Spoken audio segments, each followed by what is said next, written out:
Hello everyone, I hope आपने video number 1 देख लिया होगा वीक 3 का that we have covered.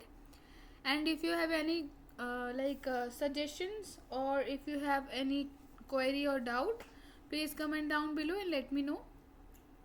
Along with that, I would also like to inform you about the live class. Please join live class so that हम उसमें अच्छे से discuss कर पाएँ, जिसमें हम सारी समरी और क्वेश्चंस कवर करते हैं और आपकी क्वेरीज और डाउट लाइव लेते हैं.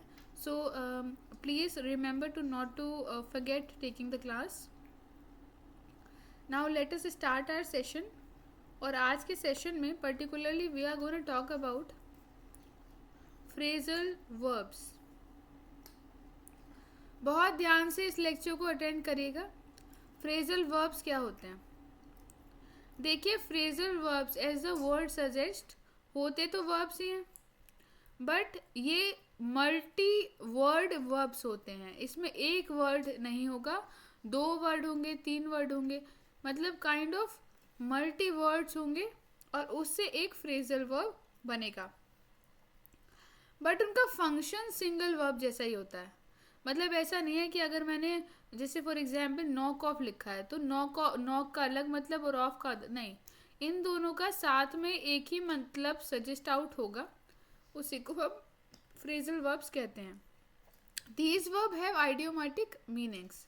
अब आइडियोमेटिक मीनिंग्स का क्या मतलब है कि यार अगर मैं ये ऑफ को थोड़ा माइनस कर दूं, थोड़ा हटा दूं, तो मैं नॉक का जो मीनिंग होगा वही ऑलमोस्ट नॉक ऑफ का मीनिंग होगा. दे आर ऑफन को location between a verb and adverbial particle. यार इस बात का बहुत ज़्यादा ध्यान रखिए. को लोकेशन के बारे में हमने बात की थी. को लोकेशन क्या होता है? तो को लोकेशन होता है कि कौन सा वर्ड कौन से वर्ड के साथ में जाएगा, इस चीज़ की नॉलेज, वही को लोकेशन है. जैसे for example we have use knock off here, तो नॉक ऑफ के साथ जाएगा, इसकी जो नॉलेज है दैट इज को लोकेशन. तो कह रहे हैं there are often the collocation between a verb and adverbial particle. Adverbial particle कौन सा होता है? देखिए, एडवर्बियल मार्कर होता है एक. देखिए अब क्या हुआ, कंसिस्टेंट को कंसिस्टेंटली बना दिया. तो ये कह रहे हैं कि ज़्यादातर क्या होता है, there often collocation between verb and adverbial particle. उनके बीच में कोलोकेशन होता है. मतलब हम ये डिसाइड कर पाते हैं कि जो नेक्स्ट पार्टिकल है वो एडवर्ब का होगा और पहला पार्टिकल वर्ब का होगा, तो उनको कंबाइन करके हम मल्टी वर्ड बना के एक फ्रेजल वर्ब क्रिएट करेंगे. They are more commonly found in spoken language than prose. मतलब लिखी हुई रिटन लैंग्वेज से ज़्यादा we often see it in spoken language. For example मैं कहूँ कि let me complete this task right away, तो जब मैं लिख रही हूँ, कोई चैप्टर राइट कर रही हूँ या एज अ राइटर अगर मैं लिख रही हूँ, तो ऑब्वियसली मैं ऐसे फ्रेजल वर्ब्स एज सच बहुत ज़्यादा यूज़ नहीं करूँगी कि राइट अवे, नॉक ऑफ, है ना. तो मैं ये स्पोकन इंग्लिश में ज़्यादा एक्सप्रेशंस होते हैं, एक्सप्रेशंस के साथ फ्रेजल वर्ब्स ज़्यादा देखी जाती है, इसीलिए स्पोकन लैंग्वेज में ज़्यादा दिखता है रेदर देन प्रोज. प्रोज मतलब रिटन वाली लैंग्वेज, मतलब लैंग्वेज का रिटन फॉर्म.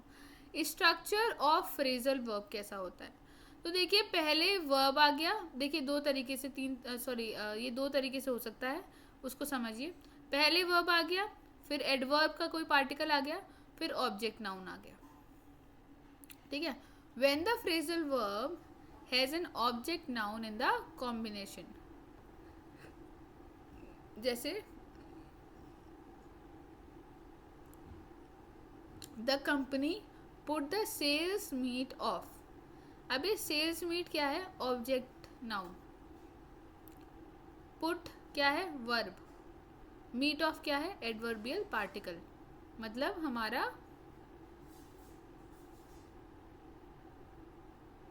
Phrasal verb.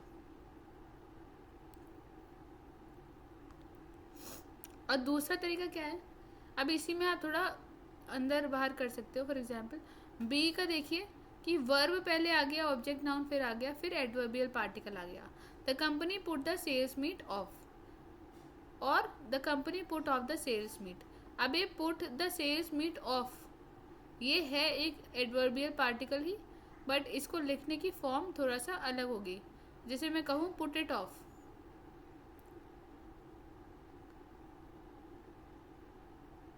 फिर मैं कहूँ पुट ऑफ इट, तो पुट ऑफ इट का कोई सेंस नहीं बनता है, पर पुट इट ऑफ का बन रहा है। तो हम इसकी फॉर्म चेंज कर सकते हैं, बट इसका मतलब ये नहीं होगा कि put off as a phrasal verb change हो गया। मतलब पुट इट ऑफ मैंने लिखा तो फ्रेजल वर्ब इसमें पुट ऑफ ही होगा, बट मैंने इसकी थोड़ी सी इसको थोड़ा मॉडिफाई किया। पुट ऑफ इट नहीं हो सकता, पुट ऑफ इट गलत है इंग्लिश लैंग्वेज के हिसाब से। सो पुट इट ऑफ कर सकते हैं हम।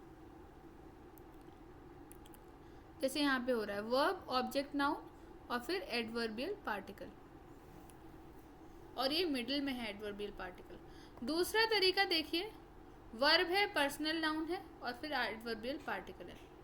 The sales meet will not happen, the company put it off. यही हमने बात करी थी अभी पुट इट ऑफ की, ये पुट ऑफ इट नहीं कर सकते हैं बट पुट इट ऑफ कर सकते हैं। अब ये पर्सनल प्रोनाउन क्या होती है इसको समझिए। A short word we use is a simple substitute for the proper name of the person. ये हमने क्या करा, प्रॉपर नेम की लेने की जगह हमने एक सब्स्टिट्यूट ले लिया, शॉर्ट वर्ड ले लिया, sales meet will not happen. ठीक है, the company put it off, तो इधर भी पुट यहाँ पे किया हमने। So this is also a way. सो दो तरीके हैं। ओके, अब आते हैं हम separable and inseparable phrasal verbs के ऊपर। यार सेपरेबल वर्ब्स कौन से होते हैं? वो वर्ब्स होते हैं, देखिए यहाँ पे जैसे हमने अभी नॉक ऑफ की भी बात करी थी। अब आप इनको आराम से सेपरेट कर सकते हो, है ना। अब इनको सेपरेट कर सकते हो का मतलब ये नहीं है कि आप फ्रेजल वर्ब केवल ब्रिंग से बना लो, ऐसा नहीं होगा। सेपरेट करने का मतलब मैं आपको ये बताना चाहती हूँ कि अगर आप ब्रिंग आउट में से आउट को हटा दो तो ब्रिंग का जो मतलब होगा वही ब्रिंग आउट का भी ऑलमोस्ट सेम मतलब होगा। अब जैसे मैंने कहा ब्रिंग आउट, तो ब्रिंग आउट का मतलब होता है शो, और ब्रिंग का मतलब क्या होता है? शो। तो ब्रिंग आउट और ब्रिंग के मतलब में ज़्यादा अंतर नहीं है। तो पहला जो वर्ड है और एंटायर वर्ड का जो मीनिंग है उसमें ज़्यादा डिफरेंस नहीं होगा। आप पहला वर्ड पढ़ के समझ जाओगे कि इसका क्या अप्रॉक्स मीनिंग हो सकता है ना। तो ऐसे फ्रेजल वर्ब्स होते हैं separable phrasal verbs. Separable phrasal verbs allow the separation of the verb and the adverbial particle mostly through an intervention by an object noun or a personal noun. बहुत ज़्यादा इसको थ्योरी को नहीं पढ़ने की ज़रूरत है, इट विल कंफ्यूज। जो टेक्निक मैंने आपको बताई है उससे समझने की कोशिश करिए कि ब्रिंग आउट में अगर मैं आउट को हटा दूँ और केवल ब्रिंग रखूँ तभी वही मीनिंग निकल के आ रहा है, ब्रिंग आउट से भी वही मीनिंग निकल के आ रहा है। तो आप पहले वर्ड से ही मीनिंग समझ जा रहे हो। ऐसे होते हैं सेपरेबल वर्ब्स। और इनसेपरेबल वर्ब्स कौन से होते हैं? Come across, find by. अब मैं क्या, अब ध्यान से देखिए, कम अक्रॉस को मैंने हटा दिया, कम से क्या फाइंड बाय एक्सीडेंट आप समझ जाओगे कम का मतलब फाइंड बाय नहीं। कम बाय का मतलब होता है एक्वायर। अब मैं कम लिखूं सिर्फ तो कम का मतलब एक्वायर होगा नहीं। गेट ओवर, अब मैं ओवर हटा दूं तो गेट से क्या आप मतलब समझ पाओगे? नहीं। तो मतलब इन एग्जाम्पल से आप समझ सकते हो कि सेपरेबल फ्रेजल वर्ब्स कौन से होते हैं और इनसेपरेबल फ्रेजल वर्ब्स कौन से होते हैं। आई होप आपको ये क्लियर हो रहा है। फिर से एक बार हम डेफिनेशन क्लियर करते हैं। Separable phrasal verbs allow the separation of the verb, है ना, वर्ब का सेपरेशन कर दिया। And the adverbial particle mostly through an intervention bye N object noun और अ पर्सनल प्रोनाउन। अब जब मैं कहूँ ब्रिंग इट आउट, तो इट क्या है? एक पर्सनल प्रोनाउन है। तो अगर मैंने ब्रिंग इट आउट कर दिया तो ये बाहर आ गया, सेपरेशन हो गया वर्ब का और एडवर्बियल पार्टिकल का। तो क्या खत्म हो गया जो है फ्रेजल वर्ब की एग्जिस्टेंस? नहीं है, तो ये फ्रेजल वर्ब सी। तो अगर हमने कोई पर्सनल प्रोनाउन डाल दी तो या ऑब्जेक्ट नाउन डाल दी तो इसका मतलब ये नहीं है कि ये फ्रेजल वर्ब का कोई मतलब बदल गया। तो मतलब ये सेपरेट कर सकते हैं हम। ब्रिंग ऑफ को ब्रिंग इट ऑफ भी कर सकते हैं, नॉक ऑफ को नॉक इट ऑफ भी कर सकते हैं, पुट ऑफ को पुट इट ऑफ भी कर सकते हैं। तो such examples are under the category of phrasal verbs, but हम इसको नहीं कर सकते हैं, इनसेपरेबल फ्रेजल वर्ब्स को नहीं कर सकते हैं। क्योंकि आप देखिए केम इट अक्रॉस कोई मतलब निकल के आ रहा है? नहीं आ रहा है। कम इट बाय नहीं। गेटिंग ओवर इट, अब getting over it get over का ही फॉर्म है, कोई बीच में नहीं लगा रहे। गेटिंग ओवर में हम क्या है, बस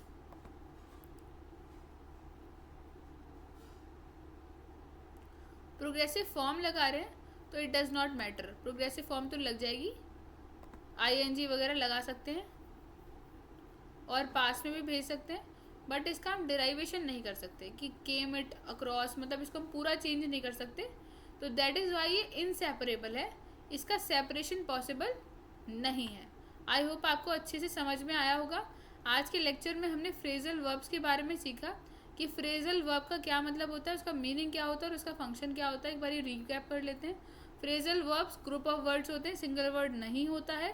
दो टाइप के होते हैं, एक सेपरेबल एक इनसेपरेबल। सेपरेबल वर्ब्स में क्या होता है कि सेपरेट कर सकते हो आप, मीनिंग सेम निकल के आएगा। इनसेपरेबल में आप सेपरेट नहीं कर सकते क्योंकि मीनिंग डिफरेंट हो जाएगा और फिर सेंस नहीं रह जाएगा फ्रेजल वर्ब का। So this is all about phrasal verb. Next video में we would be talking about modal verbs and it is a very important part of the lecture. उससे आपको इंग्लिश का बेस क्रिएट होगा।